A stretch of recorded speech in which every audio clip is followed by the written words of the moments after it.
الرحیم۔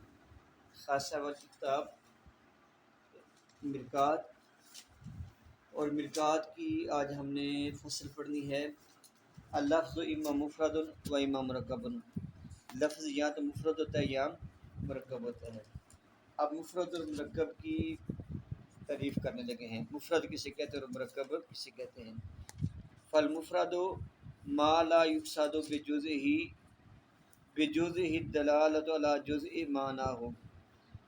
مفرد وہ لفظ ہے کہ نہیں قصد کیا جاتا اس لفظ کی جز سے معنی کی جز پر دلالت کرانا۔ لفظ کی جز سے معنی کی جز پر دلالت کرانا مقصود نہ ہو۔ لفظ کی جز سے معنی کی جز پر دلالت کرانا مقصود نہ ہو۔ لفظ کی جز بھی ہوتی ہے اور معنی کی جز بھی ہوتی ہے۔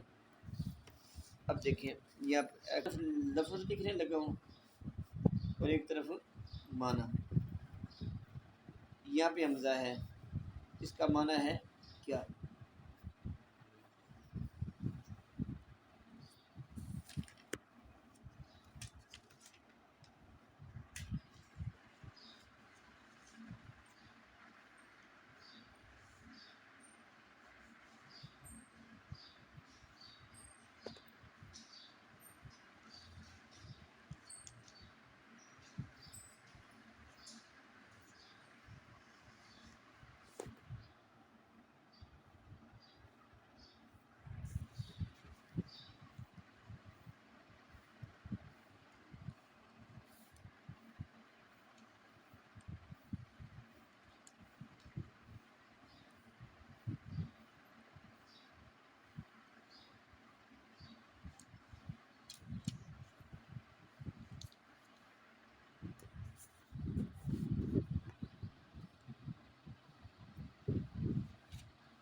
اب دیکھیں لفظ ہے لیکن لفظ کی جز ہی نہیں۔ لفظ کی جب لفظ کی جز نہیں، لفظ کی جیسے یہ ہے مفرد کی طریقے سے سمجھیں۔ لفظ کی جز معنی کی جز پر دلالت نہ کرے۔ لفظ کی جز معنی کی جز پر دلالت ہے نہ کرے، مفرد ہے۔ اور مرکب کی ہوئے گی لفظ کی جز معنی کی جز پر دلالت کرے۔ لفظ کی جز معنی کی جز پر دلالت نہ کرے، جز معنی کی جز پر دلالت کرے تو یہ مرکب۔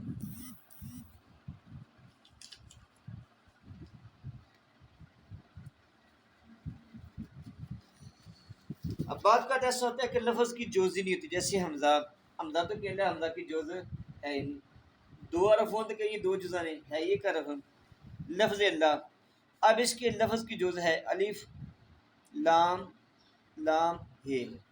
لفظ اللہ کی جز ہے الف لام لام ہے، لیکن اس کے معنی کی جز نہیں۔ اب دیکھیں یہاں پہ تو لفظ کی جز ہی نہیں ہے، یہاں پر لفظ کی جزیں تو ہیں لیکن اس کے معنی کی جز ہے، تو جب معنی جز ہی نہیں ہے تو لفظ کی جز معنی کی جز پر دلالت کیسے کرے گی؟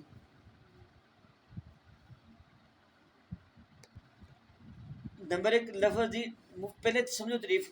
مفرد کہتے ہیں کہ لفظ کی جز معنی کی جز پر دلالت نہ کریں۔ اب کہتے ہیں کہ بات کہتے ہیں ایسا ہوتا ہے کہ لفظ کی جز ہی نہیں ہوتی، یا لفظ کی جز تو ہوتی ہے لیکن معنی کی جز۔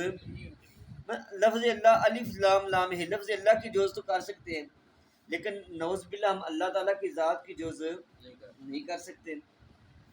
نمبر تین لفظ کی جز ہے، لفظ کی اور معنی کی بھی جز ہے۔ لفظ جز کی زے یا اور دال، لفظ کی تین جزیں ہیں۔ معنی کی جز بھی زید۔ اب زید سار سے لے کے پاؤں تک انسان کے کتنے حصے نے؟ سارے، آنکھاں نے، سینہ، دل، پیر، ہاتھ، کتنے نے؟ لیکن ہم یہ نہیں کہہ سکتے کہ زا سار پہ دلالت کرتی ہے، یہ آنکھوں پر دلالت کرتی ہے، دال سینے پہ دلالت کرتی ہے. اس یہ نہیں کہتے کہ زے جسم دی کڑے سے دلالت کرتی ہے، یہ کڑے سے دلالت کرتی ہے. تو اب لفظ کی جز بھی ہے اور معنی کی جز بھی ہے، لیکن لفظ کی جز معنی کی جز پر دلالت نہیں کرتی. پھر دیکھیں لفظ کی جزی نہیں، جب جز نہیں ہے تو معنی کی جز پر دلالت نہیں کرے گی، لہذا یہ بھی مفرد ہے. دلالت نہیں نہ کی تھی، مفرد ہے نا. لفظ اللہ لفظ کی جز ہے لیکن معنی کی جز نہیں، تو جب لفظ کی جز ہے معنی کی جز ہی نہیں ہے تو پھر بھی یہ مفرد، کیونکہ لفظ کی جز نے معنی کی جز پر دلالت نہیں کیا.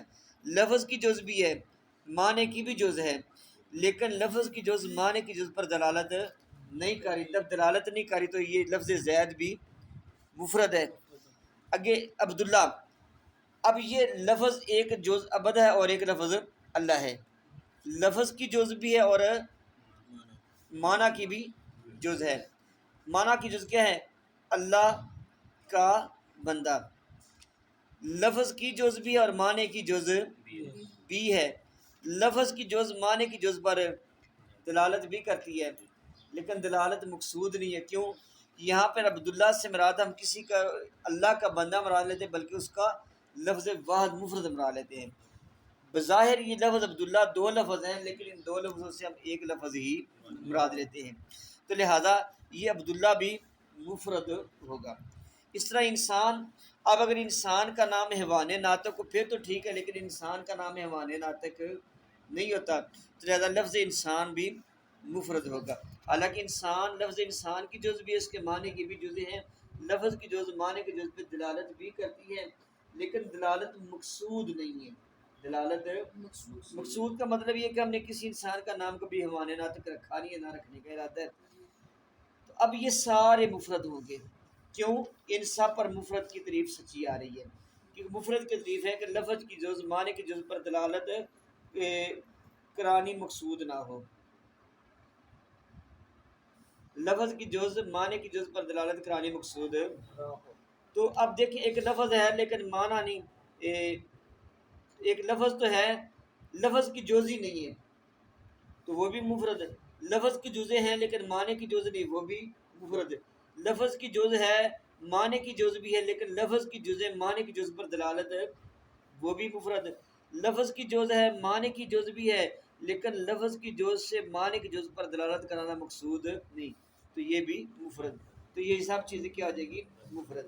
اب آ جائیں لفظ یا مفرد ہوگا یا مرکب. مفرد وہ ہے کہ نہیں قصد کیا جاتا اس لفظ کی جز سے دلالت کرانا اس کے معنی کی جز پر. جیسے حمزہ استفہام کی دلالت اس کے معنی پر، اور زید کی دلالت اس کے مسمہ پر، یعنی جس بندے کا نام زید ہے، اور عبداللہ کی دلالت اس کے معنی علمی پر.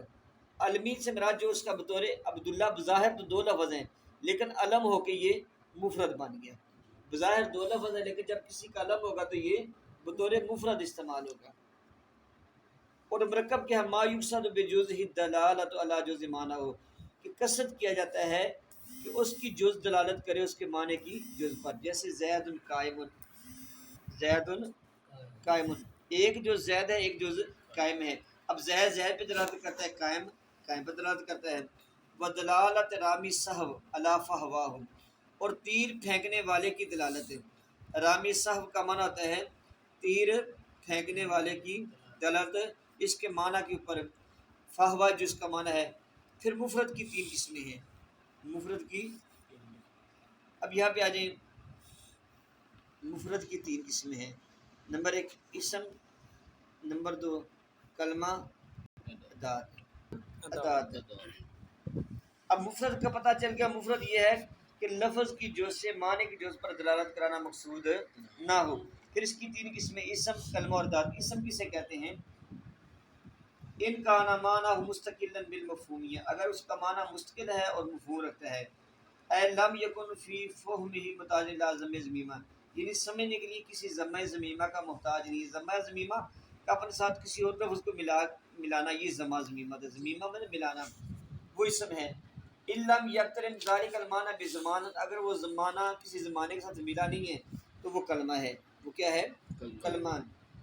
وَإِنِ اقْتَرَنَ بِهِ ایک طرح اگر کلمہ ہے وَإِلَّمْ يَكُنْ مَعْنَى مُسْتَقِلًا، اگر اس کا معنی مستقل نہیں تو وہ ادات ہے، وہ کیا ہے؟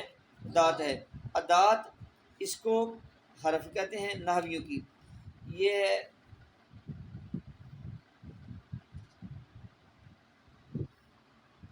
منطقی اور نحوی۔ منطقی جس کو اسم کہتے ہیں، نحوی بھی اس کو اسم کہتے ہیں، اور منطقی جس کو ادات کہتے ہیں، نحوی اس کو حرف کہتے ہیں۔ یہ بات سمجھ آ گئی ہے؟ اب بات ہے آگے، یہ ایک چیز ہے فعل اور ایک چیز ہے کلمہ۔ تو کیا جس کو منطقی کلمہ کہتے ہیں، نحوی اس کو فعل کہتے ہیں، یہ سیم ایک چیز ہے کہ نہیں؟ جیسے ہر منطقی اسم نحوی اسم ہے اور ہر نحوی اسم منطقی اسم ہے، ہر نحوی ادات ہر نحوی حرف منطقی ادات ہے اور ہر منطقی ادات نحوی حرف ہے، یعنی ان میں نسبت تساوی ہے، ان میں نسبت تساوی ہے۔ لیکن یہاں پہ کلمہ اور فعل میں ڈفرینس ہے۔ ہر کلمہ فعل تو ہے، ہر منطقی کلمہ فعل تو ہے، لیکن ہر نحوی فعل کلمہ نہیں ہے۔ پھر سنیں، ہر منطقی کلمہ فعل تو ہے، لیکن ہر فعل نحوی فعل کلمہ نہیں۔ مثال کے طور پر اضربو کی معنی ہے میں ایک مرد مارتا ہوں۔ اب اضربو میں کیا ہے؟ آنا ضمیر فاعل۔ اضربو میں ایک اضربو ہے، ایک آنا ہے۔ اب اضربو نحویوں کے نزدیک فعل تو ہے، اضربو نحویوں کے نزدیک فعل تو ہے، لیکن منطقیوں کے نزدیک یہ کلمہ نہیں، کیونکہ منطقی کہتے ہیں کلمہ وہ ہوتا ہے جو مفرد ہو، کلمہ وہ ہوتا ہے جو، اور اضرب مفرد نہیں بلکہ اس میں کیا ہے؟ آنا۔ اضرب مفرد نہیں بلکہ اس میں کیا ہے؟ آنا۔ تو چونکہ یہ اضرب یہ نحویوں کے نزدیک فعل تو ہے لیکن منطقیوں کے نزدیک کلمہ نہیں، تو یہ بات واضح ہوئی کہ جیسے منطقی اسم اور نحوی اسم برابر ہیں، منطقی ادات نحوی حرف برابر ہیں، لیکن جو منطقی کلمہ ہے یہ نحوی فعل کے برابر نہیں ہے، کیونکہ جو نحوی فعل ہے وہ فعل تو ہو سکتا ہے لیکن بعد کا کلمہ نہیں ہوگا، جیسے لفظ اضرب کس میں آنا ضمیر فاعل ہے، تو اب یہ بظاہر ایک ہے لیکن یہ مفرد نہیں، یہ تو مرکب ہے کہ اس میں فعل بھی ہے فاعل بھی ہے، تو یہ نحوی طور پر فعل تو بنتا ہے لیکن کلمہ نہیں بن رہا، یہ کلمہ نہیں ہے بلکہ نحوی فعل بن رہا ہے۔ ابھی آگے بیٹا یہ سمجھے، آپ کو سمجھا جائے گی۔ اعلم تو جان انہ کا ظن بعد نے گمان کیا، ان الکلمات عند اہل المزان جو کلمہ ہے اہل میزان یعنی منطق والوں کے نزدیک، ہی ما یسمى فی علم النحو بالفعل، تو یہ نام رکھا گیا جنہیں نحو کے اندر فعل کا، ولیس ھذا الظن الصواب، یہ بات درست نہیں۔ کہتے ہیں جو یہ سمجھتے ہیں نا کہ جیسے حرف اور ادات یہ سیم ہے، نسبت تساوی ہے کہ ہر ادات حرف ہے اور ہر حرف ادات ہے، ایسے کلمہ اور فعل میں بھی، کہتے ہیں یہ بات درست نہیں ہے۔